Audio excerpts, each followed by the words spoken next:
GBA ಚುನಾವಣೆ ಭವಿಷ್ಯ ಹಿಂದೆ ನಿರ್ಧಾರ ಆಗುತ್ತಾ? ಇವತ್ತು ಸುಪ್ರೀಂ ಕೋರ್ಟ್ನಲ್ಲಿ ಅರ್ಜಿ ವಿಚಾರಣೆ ನಡೆಯಲಿದೆ. ರಾಜ್ಯ ಸರ್ಕಾರ ಸಲ್ಲಿಸಿದ್ದ ಅರ್ಜಿಯ ವಿಚಾರಣೆ ಬರುತ್ತೆ ಇವತ್ತು. ಹಾಗಾದ್ರೆ ಜಿಬಿಎ ಚುನಾವಣೆಗೆ ಮುಹೂರ್ತ ಫಿಕ್ಸ್ ಆಗುತ್ತಾ ಇವತ್ತು, ಅಥವಾ ರಾಜ್ಯ ಸರ್ಕಾರ ಕೇಳಿಕೊಂಡಿರುವಂತಹ ಕಾಲಾವಕಾಶ ಇದೆಯಲ್ವಾ ಆವಾಗ ನಡೆಸಲಾಗುತ್ತಾ? ಹೆಂಗೆ? ಈಗ ಡಿಸೆಂಬರ್ 31ರವರೆಗೆ ಕಾಲಾವಕಾಶ ಕೋರಿದ್ದಾರೆ ರಾಜ್ಯ ಸರ್ಕಾರದವರು.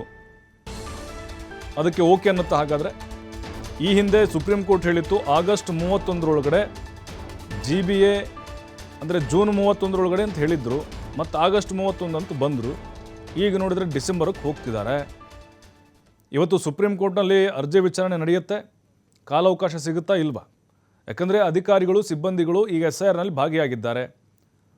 ಅವ್ರು ಮತ್ತೆ ಈ ಕಡೆ ಕರ್ಕೊಂಬರೋದು ಬಹಳ ಅದು ವಿಳಂಬ ಆಗ್ಬೋದು. ಹಾಗಾಗಿ ಇಲ್ಲಿ ಟೈಮ್ ಬ್ಯಾಲೆನ್ಸ್ ಕೂಡ ಆಗಲ್ಲ. SIRದೇ ಇನ್ನೂ ಪ್ರಕ್ರಿಯೆ ಮುಗುದಿಲ್ಲ. ಈ ವೇಳೆ ಚುನಾವಣೆ ನಡೆಸೋಕೆ ಅಸಾಧ್ಯ ಅಂತ ಅರ್ಜಿ ಸಲ್ಲಿಕೆಯಾಗಿದೆ. 60,000 ಸಿಬ್ಬಂದಿ ಅಗತ್ಯ ಇದೆ ಅಂತ ಸರ್ಕಾರ ವಾದ ಮಾಡಿದೆ. ಚುನಾವಣೆಗೆ ಅಗತ್ಯ ಇರುವಂಥ ಸಿಬ್ಬಂದಿ ನಮ್ಮಲ್ಲಿ ಇಲ್ಲ ಅಂತ ಸರ್ಕಾರ ಕ್ಲಿಯರ್ ಕಟ್ಟಾಗಿ ಹೇಳಿದೆ. ಅಂಕಿಅಂಶಗಳು ಸಮೇತ ಕೋರ್ಟ್ಗೆ ವಿವರಣೆ ಕೊಟ್ಟಿದೆ. ಹಾಗಾಗಿನೇ ಇವತ್ತು ನಡೆಯುವಂತಹ ವಿಚಾರಣೆ ಮೇಲೆ ಎಲ್ಲರ ಚಿತ್ತ ಇದೆ. ರಾಜ್ಯ ಸರ್ಕಾರದ ಮನವಿಗೆ ಸುಪ್ರೀಂ ಕೋರ್ಟ್ ಗ್ರೀನ್ ಸಿಗ್ನಲ್ ಕೊಡುತ್ತಾ?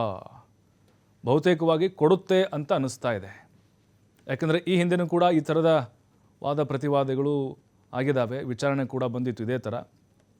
ಈಗ ಜೂನ್ ಇದ್ದಿದ್ದು ಆಗಸ್ಟ್ ಇದ್ದಿದ್ದು ಈಗ ಡಿಸೆಂಬರ್ಗೆ ಅಂತ ಕೇಳ್ಕೊಂಡಿದ್ದಾರೆ. ಬಹುತೇಕವಾಗಿ ಸುಪ್ರೀಂ ಕೋರ್ಟ್ ಏನಿದೆ, ಇವರು ಕೇಳ್ಕೊಂಡಿರುವಂತಹ ಒಂದು ಸಮಯ ಏನಿದೆ ಅದಕ್ಕೆ ಒಪ್ಪಿಗೆಯನ್ನು ಕೊಡಬಹುದು. ಯಾಕಂದರೆ SIRನಲ್ಲೆಲ್ಲ ಬ್ಯುಸಿ ಆಗಿಬಿಟ್ಟಿದ್ದಾರೆ. ಈಗ ಚುನಾವಣಾ ಸಿಬ್ಬಂದಿ ಮತ್ತು ಬೇರೆ ಬೇರೆ ಸರ್ಕಾರಿ ಇಲಾಖೆಯ ಸಿಬ್ಬಂದಿಗಳನ್ನು ಬಳಸ್ಕೊಳ್ತಿದ್ದಾರೆ ಇವರು. ಸುಮಾರು 70,000 ಬೇಕು. ಈಗ SIR ಮುಗಿಯೋವರೆಗೂ ಕೂಡ ಎಲೆಕ್ಷನ್ ಮಾಡೋ ಹಾಗಿಲ್ಲ. ಸಿಬ್ಬಂದಿಗಳು ಬೇಕಲ್ವ ಮತ್ತಲ್ಲೂ ಕೂಡ. ಹಾಗಾಗಿನೇ ಈಗ ಬಹುತೇಕವಾಗಿ ವಿಸ್ತರಣೆ ಆಗುವಂಥ ಸಾಧ್ಯತೆಗಳು ಕಂಡು ಬರ್ತಿದೆ. ಸರ್ಕಾರ ಕೂಡ ಅಂಕಿಅಂಶಗಳ ಸಮೇತವಾಗಿ ಈಗ ಸುಪ್ರೀಂ ಕೋರ್ಟ್ನಲ್ಲಿ ವಾದವನ್ನು ಮಂಡಿಸುತ್ತೆ. ಮತ್ತಷ್ಟು ಮಾಹಿತಿ ನಮ್ಮ ಪ್ರತಿನಿಧಿ ಕೃಷ್ಣ ನೀಡ್ತಾರೆ. ಕೃಷ್ಣ, ಈಗ ಮುಂದೂಡಿಕೆ ಆಗ್ತಾನೆ ಬರ್ತಾ ಇದೆ. ಒಂದು ಕಡೆ ಸರ್ಕಾರನೇ ಹಿಂದೇಟು ಹಾಕ್ತಿದೆ ಅನ್ನೋದು ವಿರೋಧ ಪಕ್ಷಗಳ ಆರೋಪ, ಚುನಾವಣೆಗೆ ಹೆದರ್ತಾ ಇದೆ ಅಂತೇಳಿ. ಈಗ ಕಾನೂನಾತ್ಮಕ ನಾವು ನೋಡೋದಾದರೆ ಇವತ್ತು ಏನು ಬರ್ಬೋದು ಅಂತ ಸಾಧ್ಯತೆಗಳು ಏನಿದೆ ಅಂತ ಸುಪ್ರೀಂ ಕೋರ್ಟ್ನಲ್ಲಿ? ಪ್ರಭು, ಬೆಂಗಳೂರು ಪಾಲಿಕೆ ಚುನಾವಣೆ ನಡೆಸಕ್ಕೆ ಸರ್ಕಾರಕ್ಕೆ ಆಸಕ್ತಿ ಇಲ್ಲ. ಒಂದ್ ಕಡೆ ಬೆಂಗಳೂರು MLAಗಳು ಕೂಡ BBMP ಹಿಂದೆ ಇದ್ದಂತ ಚುನಾವಣೆ ನಡೆಸಕ್ಕೆ ಕೂಡ ಆಸಕ್ತಿಯನ್ನ ತೋರ್ತಿರಲಿಲ್ಲ. ಈಗ GB ಚುನಾವಣೆ ನಡೆಸಕ್ಕೆ ಬೆಂಗಳೂರು MLAಗಳಿಗೆ ಸಹ ಆಸಕ್ತಿ ಇಲ್ಲ. ಇದಕ್ಕೆ ಸಂಬಂಧಪಟ್ಟಂತೆ ಇವತ್ತು ಸುಪ್ರೀಂ ಕೋರ್ಟ್ ಅಲ್ಲಿ GB ಚುನಾವಣೆ ಭವಿಷ್ಯ ನಿರ್ಧಾರ ಆಗುವಂತ ಎಲ್ಲಾ ಸಾಧ್ಯತೆಗಳು ಸಹ ಇದೆ. ಒಂದ್ ಕಡೆ SIR ಕೆಲಸ ಆಗ್ತಾ ಇದೆ. SIR ಕೆಲಸ ಆಗ್ತಿರೋ ಕಾರಣಕ್ಕಾಗಿ ಬೆಂಗಳೂರು ಪಾಲಿಕೆ ವ್ಯಾಪ್ತಿಯಲ್ಲಿ ಸಿಬ್ಬಂದಿ ಕೊರತೆ ದೊಡ್ಡ ಮಟ್ಟದಲ್ಲಿ ಎದುರಾಗ್ತಾ ಇದೆ. ಈ ಹಿಂದೆನೂ ಕೂಡ ಇದೇ ರೀತಿ ಸಮಸ್ಯೆ ಎದುರಾಗಿತ್ತು. ಜನಗಣತಿ ಕೊರತೆಯಿಂದ ಸುಪ್ರೀಂ ಕೋರ್ಟ್ಗೆ ಅರ್ಜಿ ಸಂದರ್ಭದಲ್ಲಿ ಸುಪ್ರೀಂ ಕೋರ್ಟ್ ಸಹ 3 ತಿಂಗಳು GB ಚುನಾವಣೆಯನ್ನ ಮುಂದೂಡಿಕೆ ಮಾಡುವಂತ ಪ್ರಯತ್ನವನ್ನ ಮಾಡಿತ್ತು. ಆಗಸ್ಟ್ 31ನೇ ತಾರೀಕು GB ಚುನಾವಣೆಯನ್ನ ನಡೆಸಿ ಅಂತ ಸುಪ್ರೀಂ ಕೋರ್ಟ್ ಈಗಾಗಲೇ ಸರ್ಕಾರಕ್ಕೆ ಸೂಚನೆಯನ್ನ ಕೂಡ ಕೊಡಲಾಗಿದೆ. ಅದೇ ಸರ್ಕಾರಕ್ಕೆ ಈಗ ಚುನಾವಣೆ ನಡೆಸಕ್ಕೆ ಸಿಬ್ಬಂದಿಗಳ ಕೊರತೆ ಎದುರಾಗ್ತಾ ಇದೆ.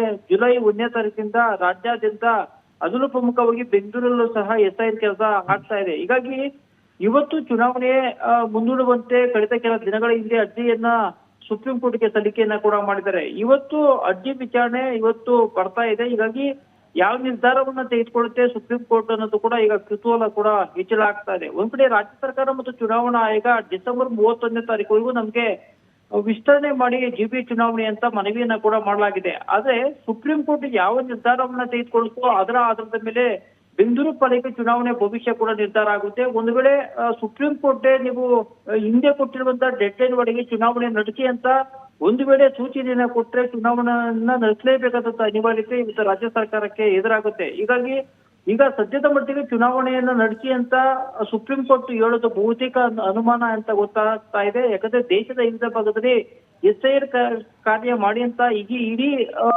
ರಾಜ್ಯಗಳಿಗೆ ಕೇಂದ್ರ ಸರ್ಕಾರವೇ ಸೂಚನೆಯನ್ನ ಕೂಡ ಕೊಡಲಾಗಿದೆ. ಹೀಗಾಗಿ ಈ ತಿಂಗಳು ಪೂರ್ತಿ SIR ಕೆಲಸ ಆಗ್ತಿರೋ ಕಾರಣದಿಂದಾಗಿ ಬಹುತೇಕ ಚುನಾವಣೆ ಈ ತಿಂಗಳು ಬರೋ ತಿಂಗಳ ಒಳಗೆ ನಡೆಯೋದು ಬಹುತೇಕ ಅನುಮಾನ ಅಂತ ಗೊತ್ತಾಗ್ತಾ ಇದೆ. ಹೀಗಾಗಿ ಸುಪ್ರೀಂ ಕೋರ್ಟ್ ಯಾವ ರೀತಿ ನಿರ್ಧಾರವನ್ನ ಪ್ರಕಟ ಮಾಡುತ್ತೋ ಅದರ ಆಧಾರದ ಮೇಲೆ GB ಚುನಾವಣೆ ಭವಿಷ್ಯ ಕೂಡ ನಿರ್ಧಾರ ಆಗುತ್ತೆ. ಇನ್ನೇನು ಕೆಲವೇ ಹೊತ್ತಿನಲ್ಲಿ GB ಚುನಾವಣೆ ಭವಿಷ್ಯ ನಿರ್ಧಾರ ಮಾಡಕ್ಕೆ ಸುಪ್ರೀಂ ಕೋರ್ಟ್ ಎಲ್ಲಾ ರೀತಿಯ ತಯಾರಿಯನ್ನು ಸಹ ಈಗ ಮಾಡ್ಕೊಂಡಿರುವಂತದ್ದು. ಪ್ರಭು, ಥ್ಯಾಂಕ್ ಯು ಕೃಷ್ಣ ಮಾಹಿತಿಗಾಗಿ.